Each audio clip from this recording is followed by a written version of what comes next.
graça e paz. Como é que você tá? Tudo bem? Espero que você esteja tranquilo, vivendo dias maravilhosos na presença de Deus, com a sua família, com as pessoas que você ama. Hoje eu quero falar a respeito de um tema muito importante para o seu crescimento espiritual, liberdade cristã. Antes de eu entrar nas minhas considerações, por favor, deixe o seu joinha aqui no vídeo, inscreva-se no canal, ative as notificações e vem comigo para juntos podermos, nesse papo pentecostal, criarmos aí um vínculo gostoso e edificarmos a nossa fé naquele que deu sua vida por nós na cruz. Vamos lá!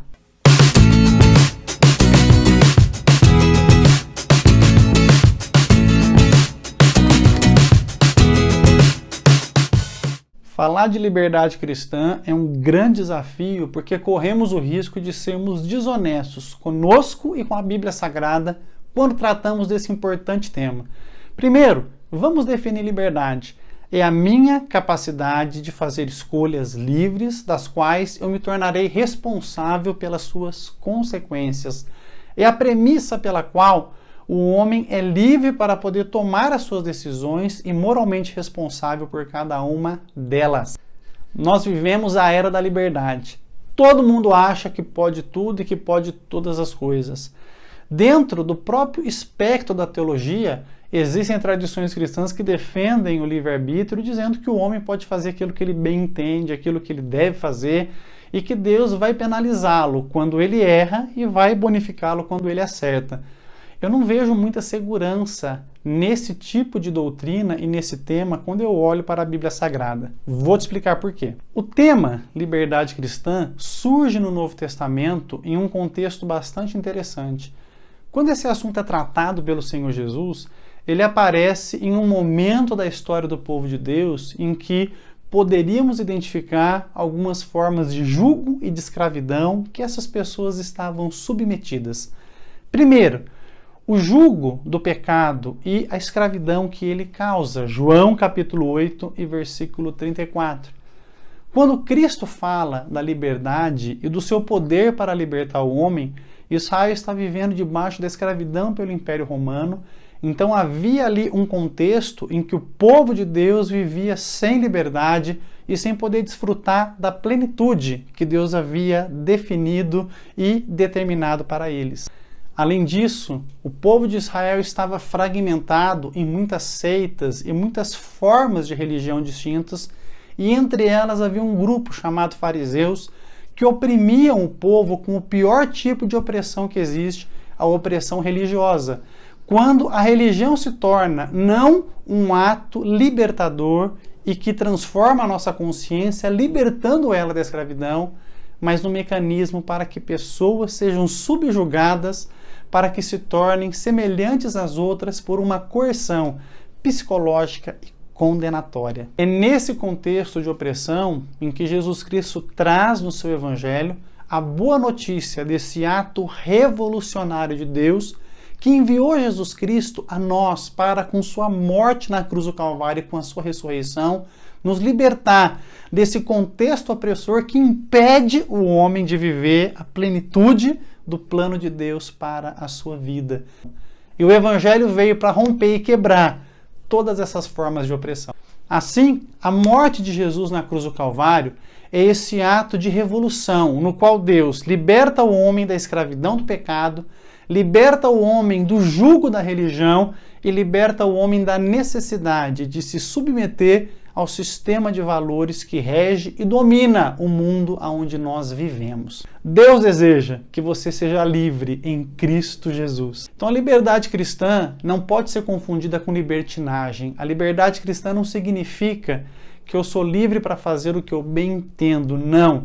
A liberdade cristã na Bíblia diz respeito ao meu acesso à verdade, porque Jesus disse, vocês vão conhecer a verdade e ela vai libertar vocês. E uma vez que eu conheço a verdade, que é Cristo, e a forma como ela foi expressa a nós livremente pela Santa Escritura, eu posso ser capacitado por Deus para viver liberto do pecado, porque pela graça eu vou mortificá-lo dia após dia. Liberto do jugo da religião, porque Jesus Cristo prometeu que me daria um jugo suave e um fardo leve. E ele, tendo morrido na cruz do Calvário, ele me justificou diante do Pai, tirando de mim a necessidade de buscar a aprovação de Deus através das obras que eu pratico. E por fim, uma vez que eu conheço o Evangelho e sou introduzido no reino de Deus, eu já não tenho necessidade de me submeter de uma forma irresponsável e opressora ao sistema de valores que rege o mundo, porque não quero mais a aprovação e os aplausos do mundo, uma vez que eu sou acolhido, amado, perdoado e recebido por Deus. Então a liberdade cristã diz respeito à capacidade que Deus me dá de viver acima do pecado, da religião, do sistema que rege o mundo, porque o Evangelho é a superação da religião, porque ele me impulsiona a livremente viver para fazer o certo e para adorar a Deus. Liberdade cristã, então, é um tema que trata de responsabilidade e a boa posição que Deus me dá para que eu viva diante dele com a minha consciência tranquila, tendo poder e capacidade de fazer aquilo que é certo e aquilo que lhe agrada. Vou trazer isso na prática agora. A liberdade cristã é uma posição que nós defendemos dentro da Bíblia Sagrada, de que o cristão é livre para submeter a sua consciência cativa somente àquilo que a palavra de Deus lhe diz. Ele não está mais sujeito à condenação e ao julgamento de ninguém, porque a Escritura fala que nenhuma condenação há para aqueles que estão em Cristo Jesus. Desse modo, como Paulo ensinou aos Gálatas, os cristãos não devem ser julgados pelo que comem, pelo que bebem, pelos dias santos que observam, pelas tradições que observam, não.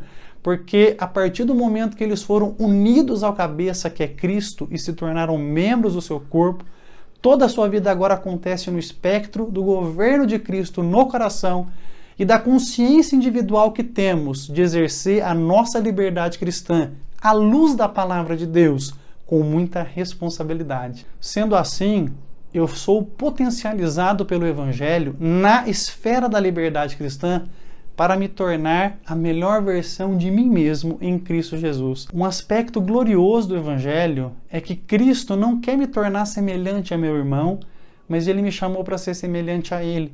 E isso significa que dentro da esfera humana e daquilo que eu sou, da minha identidade, eu posso ser a melhor versão de mim mesmo, porque agora o meu objetivo é me tornar semelhante a Jesus. Infelizmente, em muitas comunidades cristãs, as pessoas são impedidas de serem quem elas são e são submetidas a julgos de religião tão terríveis quanto aqueles que elas encontravam no mundo escravizados pelo pecado.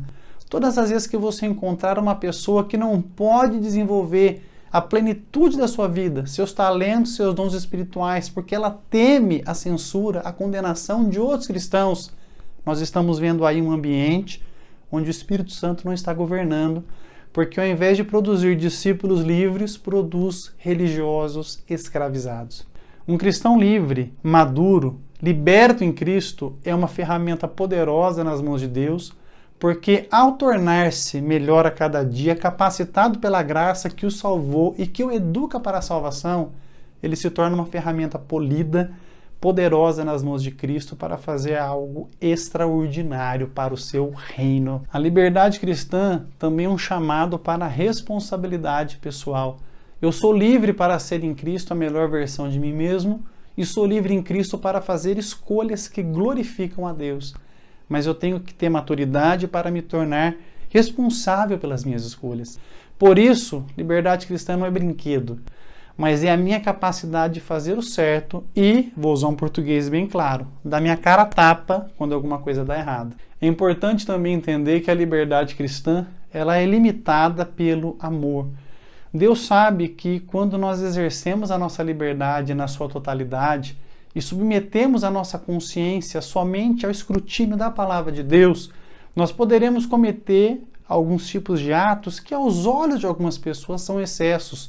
E isso pode causar divisão, escândalo na obra de Deus. Por isso, dentro do plano de Deus, alguns espectros da minha liberdade cristã devem ser praticados na minha intimidade, enquanto outros podem ser praticados publicamente. O desejo do meu coração é que você viva a sua liberdade cristã com plenitude e com responsabilidade. Cristo, o libertador, deu a vida por você na cruz do Calvário para te libertar. Não permita que nada mais te escravize.